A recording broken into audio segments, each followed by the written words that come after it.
Eu acredito, eu vejo poucos influenciadores ou poucos médicos ou fazendo isso de detalhar, dar uma aprofundada, trazer dados e trazer as fontes primárias. Normalmente são afirmações soltas aí pelo mundo, né, da internet. Então veja o que ele destaca aqui, que a experiência do estresse, esse primeiro quadrinho azul, leva a uma resposta do estresse.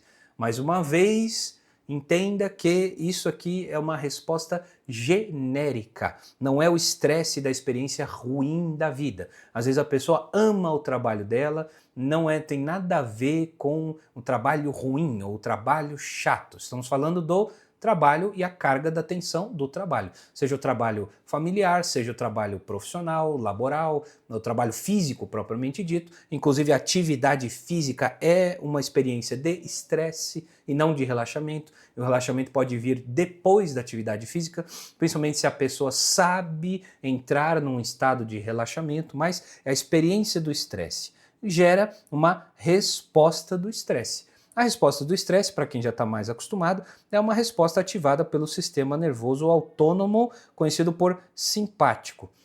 Este nome simpático ele não tem absolutamente nada a ver com simpatia, tá legal? É só um nome anatômico, quem quiser se aprofundar é só entrar e olhar mais, eu não vou detalhar isso aqui. Mas a resposta do estresse que este quadrinho traz aqui, nesses 5 outros quadrinhos, indica que existe uma alteração de frequência cardíaca ou da parte elétrica do coração. Então, a resposta do estresse altera a variabilidade de frequência cardíaca. É uma das respostas. Uma outra resposta é a ativação neuroendócrina, e essa é a mais comentada. Mais comentada em que sentido? Aqui as pessoas acham que tudo é cortisol, né? Existe aí nas redes sociais, beber uma aguinha aqui, uma confusão generalizada a respeito desse assunto. Tudo é cortisol, ou é culpa do cortisol, ou é falta de cortisol, e aí vem a adrenal, e a culpa é da glândula adrenal. Não tem culpa de glândula adrenal nenhuma. Ou a glândula adrenal está doente por paracoccidioidomicose, ou por tuberculose, ou porque houve um infarto da adrenal, ou tem ali uma doença autoimune da adrenal, então vai ter ali uma doença de insuficiência adrenal, ou a adrenal está produzindo cortisol em excesso e aí o cortisol não faz mais aquele pulso adequado matinal. Tem um outro vídeo meu explicando isso aí, pode procurar no canal, explicando um pouco mais detalhadamente por que não é tudo cortisol. Nós estamos falando aqui de catecolaminas também, mas a resposta é neuroendócrina, quer dizer, hormônios e substâncias que circulam. Veja, o outro quadradinho não tem nada a ver com a resposta neuroendócrina, é uma ativação direta do sistema nervoso na dificuldade do coração ter uma variabilidade de frequência cardíaca. Então, cortisol e catecolaminas, tá? Catecolaminas, então estamos falando de outras substâncias, não é só cortisol. Por isso que o entendimento ele é multifatorial, ele não é um entendimento tão simplista. Ah, eu fui no meu médico e ele corrigiu meu cortisol, agora está tudo bem. Não, não está. Enquanto você não resolver isso aqui, não está tudo bem. A vulnerabilidade ela não ficou totalmente fechada, ainda existe a vulnerabilidade, ok? Existem mudanças diretamente na hemodinâmica.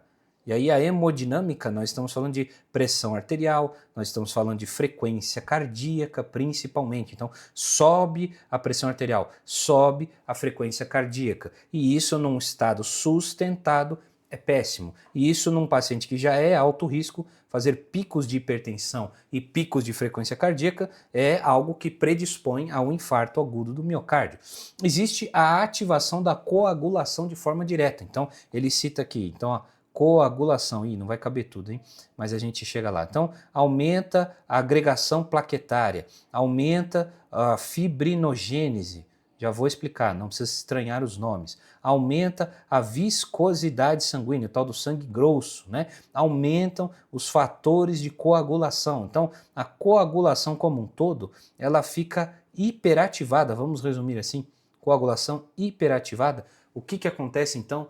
Acontece que a coagulação é um fenômeno hematoquímico, são diversas e diversas proteínas e diversas enzimas e inclusive células, né, que atuam para que, caso haja um corte, para que, caso haja um rompimento de um vaso, alguma babação de sangue venoso, qualquer tipo de lesão, o sistema de coagulação vai lá e corrige aquilo ali para parar de sangrar, para estancar o sangramento. Mas se a coagulação acontece dentro da veia ou dentro da artéria, o que acontece na realidade é que o sangue para de fluir naquela artéria. Então, dali para frente da obstrução, o tecido, por exemplo, o coração, ou o cérebro, ou o rim, ou o intestino, não recebe mais sangue, então não recebe oxigênio, não recebe nutrientes, e o órgão dali para frente, aquele tecido, aquela parte daquele órgão, morre.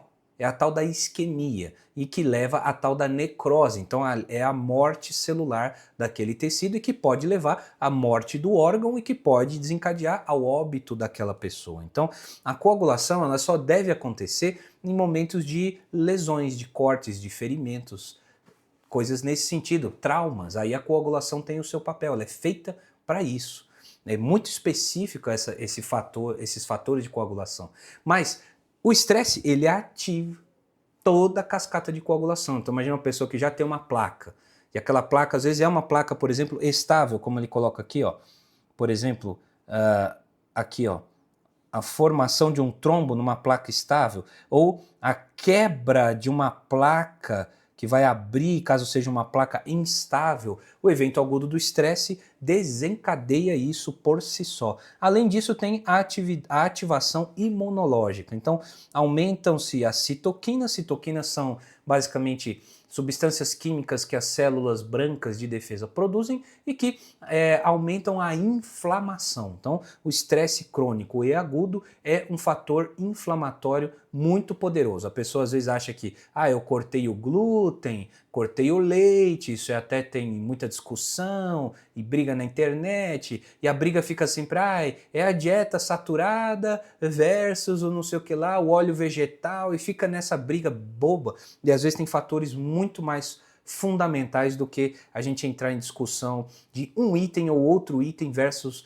o outro numa dieta, por exemplo. Então, existe uma ativação direta da inflamação.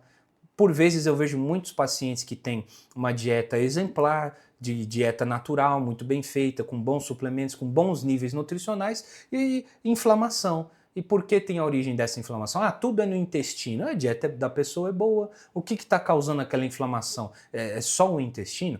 O estresse causa inflamação direta. E aí, o que isso gera? O quadrinho continua aqui nos eventos cardiovasculares. E eles não são tão somente eventos do coração, são eventos cardiovasculares, por isso que usa essa palavra. Então, por exemplo, taquicardia ventricular, que é um tipo de arritmia, e a fibrilação ventricular. São tipos de arritmias que, se elas forem sustentadas, o resultado disso é óbito.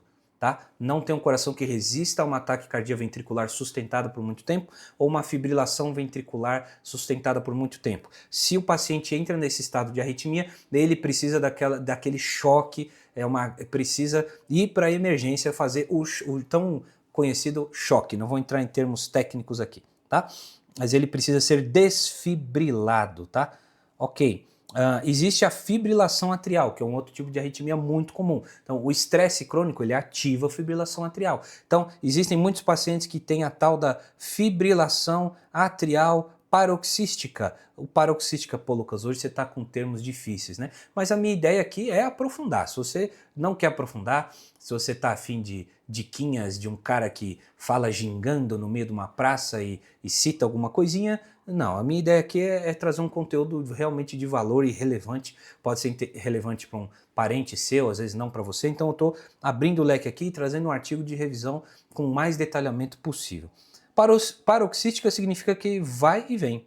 Então a pessoa passa um período num ritmo normal, né?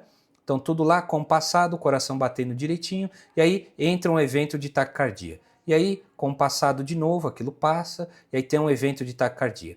Aí tem um coração compassado, certinho, marca-passo, e aí tem um evento de taquicardia. Então, paroxística. Fica aqui a pergunta.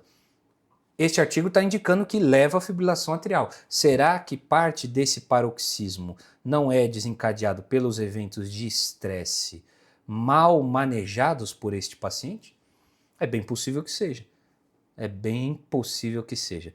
Então, arritmias. Arritmias não tem diretamente a ver com o controle do diabetes. Ah, meu açúcar está controlado, mas e a arritmia? A arritmia não tem que fazer, tem que tomar antiarrítmico. Será que você está olhando para isso aqui no detalhe? Então, vamos ver. Então, o infarto agudo do miocárdio, que é o que a gente está falando aqui, eu estou dizendo desde o início, ou síndrome coronariana aguda, são nomes semelhantes para entupimento das artérias, tá? E além disso, o AVC, principalmente o AVC isquêmico.